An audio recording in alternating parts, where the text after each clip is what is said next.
A mysterious man is running some tests on his computer when he receives an encrypted message.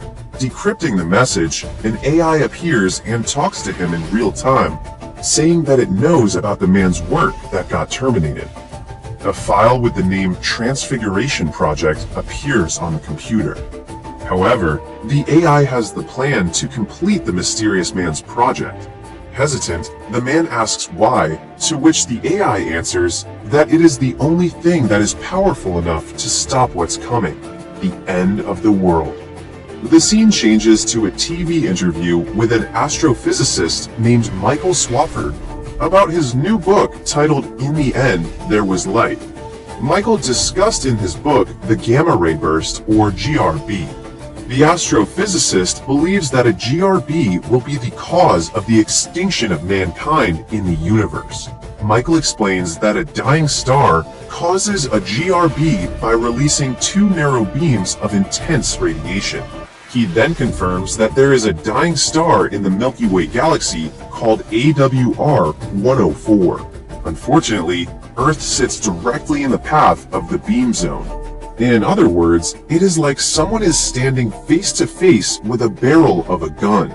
Then, a computer screen is shown wherein DNA of different people are examined until they find a perfect match for a test subject.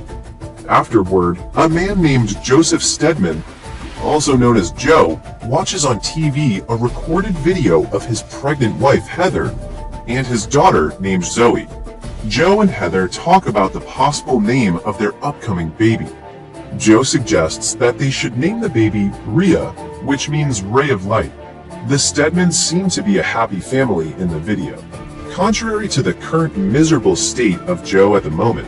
However, unknown to Joe, he is being monitored through a hidden camera in his lampshade. Joe is the one chosen for the Transfiguration Project. It turns out that he is being monitored everywhere, at all times, by the mysterious man from earlier who turns out to be a mad scientist. Upon observation, it is shown that Joe is undergoing therapy for depression, suicidal tendencies, and anger management issues. In addition, Joe's daughters are also being monitored by the mad scientist. It is then revealed that Joe left his family after Heather passed away. This results in Zoe carrying a grudge against her father. However, even without her father's support, Zoe becomes a strong, independent woman. She's also dating Michael Swafford. Meanwhile, Rhea becomes addicted to substances just like her father. The two sisters are living two opposite lives. In a library, Zoe and Michael flirt around. Leaning for a kiss, Michael drops the pile of books that they gather. Upon picking up, Zoe tells Michael about the fate page. When a book falls, the page that it's opened up to can be read as a fortune and see how it can be applied to one's life. It is like a fortune-telling game she and Rhea used to play before. Zoe makes Michael try the fate page on a medical book. Although the statement is purely medical, the bottom line of the statement tells about the sacrifice of one to save everyone. Going back to Joe, who's still talking to his therapist, he shares that he's been given a job in a government funding facility. What's weird is he never applied, but the facility somehow got his name and hired him. Although weirded out, Joe still accepts the job. Later, Joe is awarded for being clean of any substance for 1 year. Joe remembers the time when he still had everything: a loving wife, two beautiful daughters, a dog, and a place he can call home. Afterward, Joe goes to see Zoe and tries to make it up with her. Joe tries his best to show her that he's changed and that with Zoe, they can help Rhea. However, Zoe is not yet ready. Joe insists to give her his gift, but Michael stands in between Joe and Zoe. Pissed, Joe suddenly punched and grabbed Michael by his neck. Zoe stops him, and even Joe is surprised by what he had just done. Later that night, Zoe tries to call Rhea, but she's not answering her phone. Zoe thinks her sister is using drugs again. Michael consoles her, and he reassures Zoe that he will never leave her. Joe also tries to reach Rhea, but he's also directed to voicemail. In a flashback, Heather asks Joe to promise her that he will be strong for their daughters. Joe says sorry to Heather for failing to keep his promise. He drinks alcohol again after 1 year of being sober. Unfortunately, he didn't notice that someone is hiding in the back seat. The man suddenly covers Joe's head with plastic and kidnaps him. The mad scientist finally reveals himself as Mike.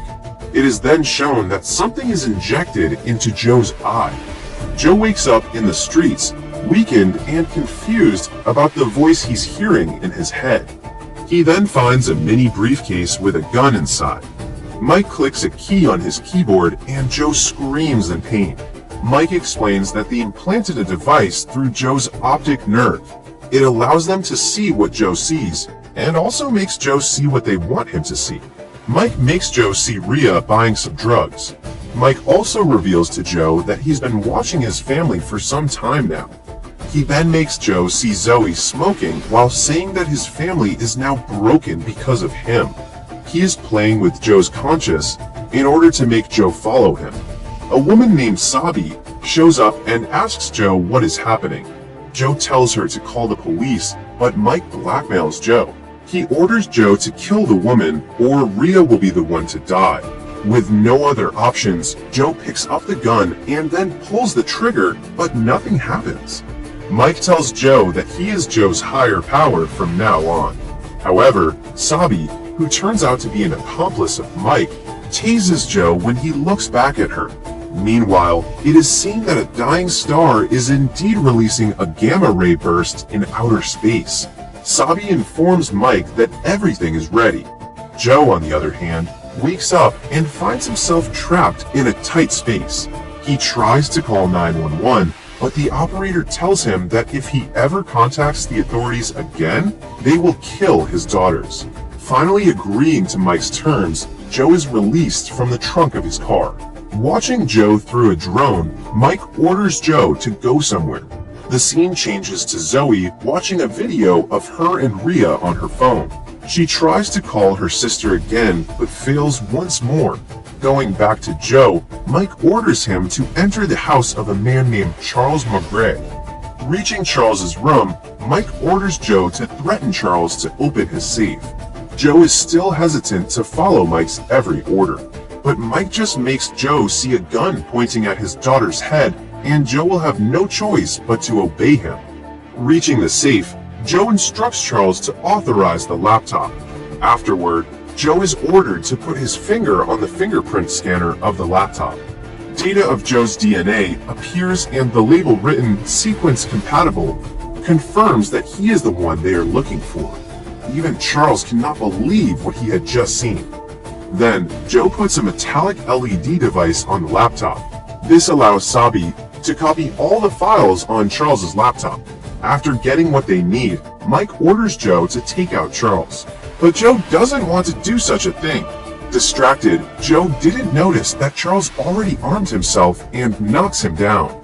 Charles quickly picks up the gun. Joe reveals himself to Charles and tells him about the man that's giving him orders. Meanwhile, Charles cannot believe that his employee is the match. Charles then inspects Joe's eye where he sees the optic implant. Realizing that Mike can see and hear him, Charles says that they shut down the Transfiguration project because it is too dangerous. Mike orders Joe to move forward, not knowing that Charles will be taken out by the drone. Finally, Joe is instructed to cut off Charles's thumb. Afterward, Joe goes to Redlock, the company he's working for.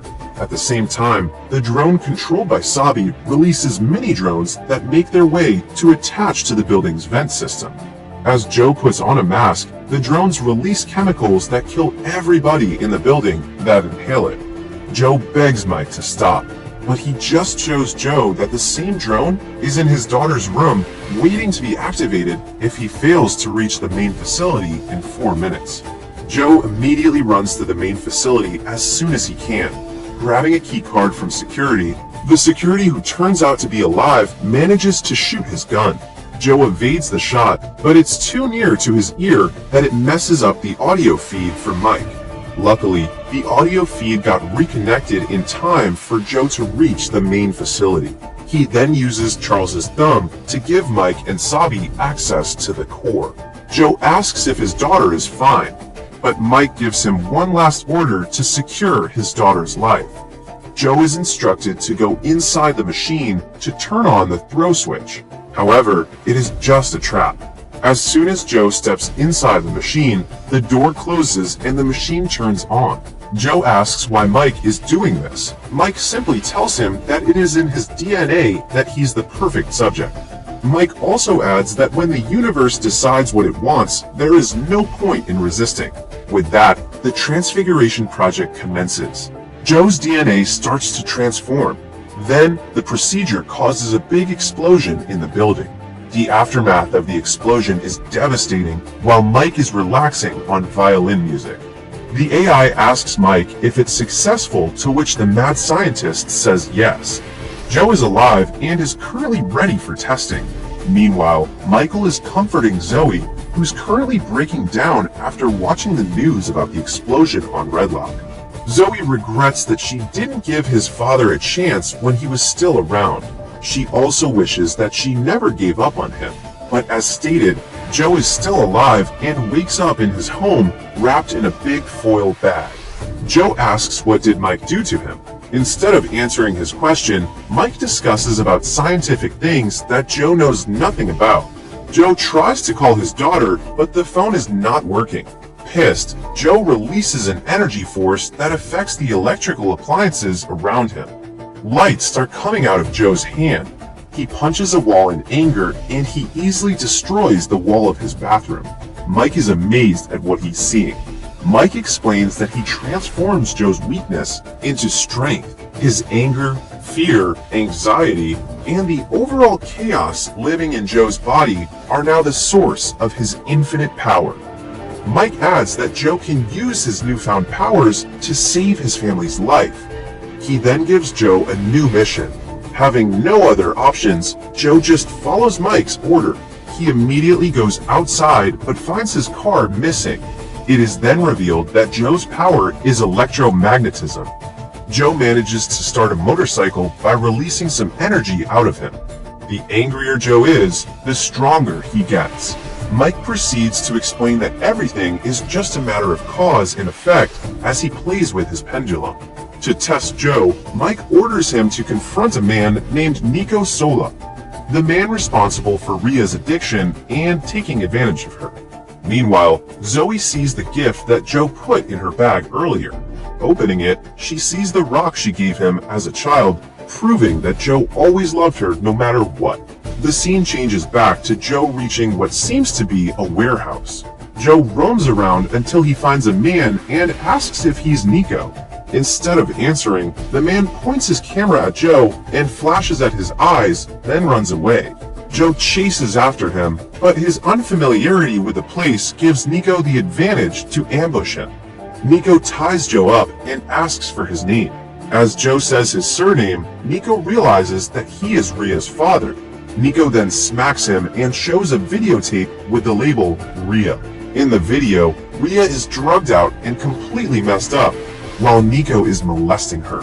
Joe remembers the time when his sweet, innocent Ria bakes a cake for him. Unable to keep his cool, Joe releases huge electromagnetic energy, but Mike's computer says that the massive energy failed and that more stress level is required. Going back to Joe, the place is burning due to the explosion. Nico stabs him, but Joe's body just absorbs the knife. Another man shoots at Joe, but the bullets just went through him.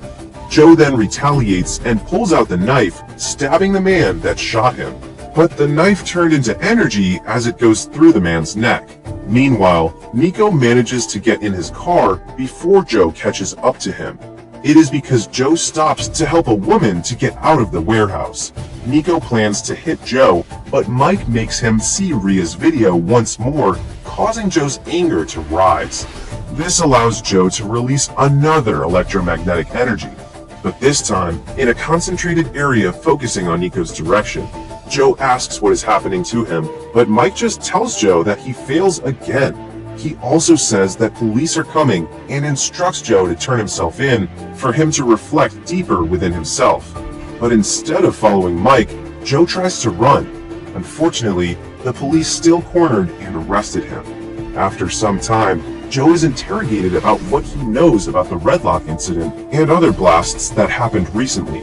Although Joe is telling the truth to the investigators, they do not believe him. They ask who Joe is working for, thinking that he is a terrorist.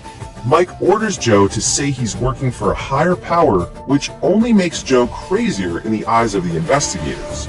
He is then instructed to say there is a bomb in the port. The police immediately make their way to the port. However, Mike tells Joe that if he got the bomb first, everybody lives. But if the police got to it first, around 20,000 people would die. Stressed, Joe bursts out once again, but still fails to transform. He then immediately heads out to the port. Mike gives Joe a clue that the bomb is in a shipping crate. Meanwhile, Zoe watches on the news the hot pursuit of his father. Zoe cannot believe that Joe is still alive and that he's the one being blamed for the recent blasts. In the car, Joe's body begins glowing as he finally turns into pure energy, blasting his way around the city. The news catches the live shot of the light blasts inside Joe's vehicle. Mike is just chilling in his chair, watching Joe until his computer states that Joe's transformation finally stabilizes. Then, his men barge into Zoe's house. Michael can't do anything against the armed men as they kidnap him. Meanwhile, the police reach the port and they immediately search for the bomb. Joe, in his complete massive energy form, also arrives at the port. He quickly makes every shipping crate levitate into the air.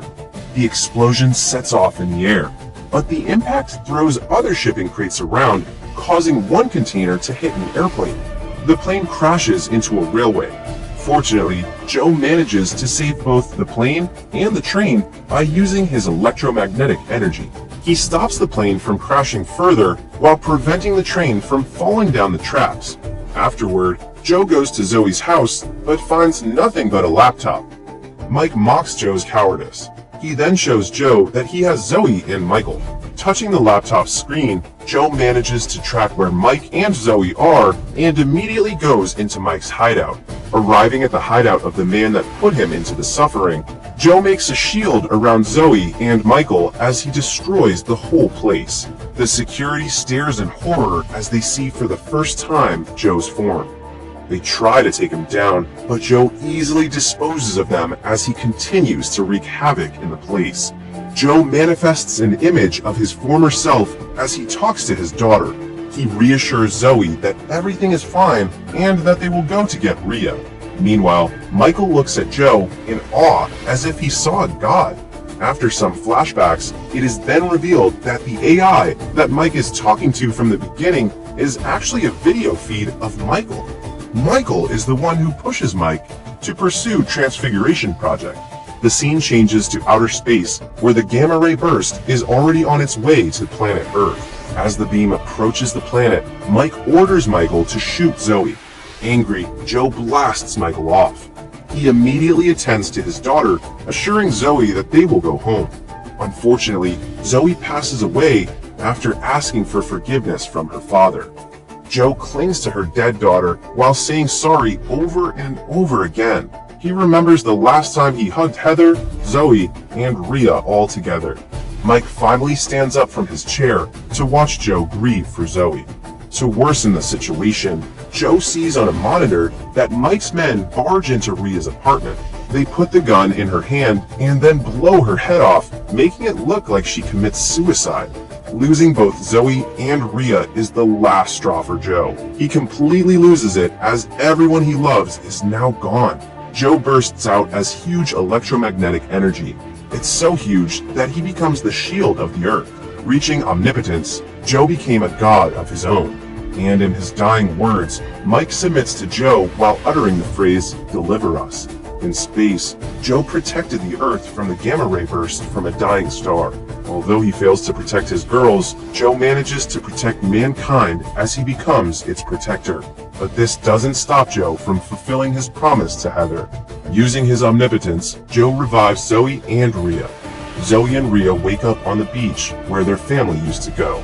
The movie ends with Zoe whispering 143 and Joe saying it back as his energy embraces planet Earth.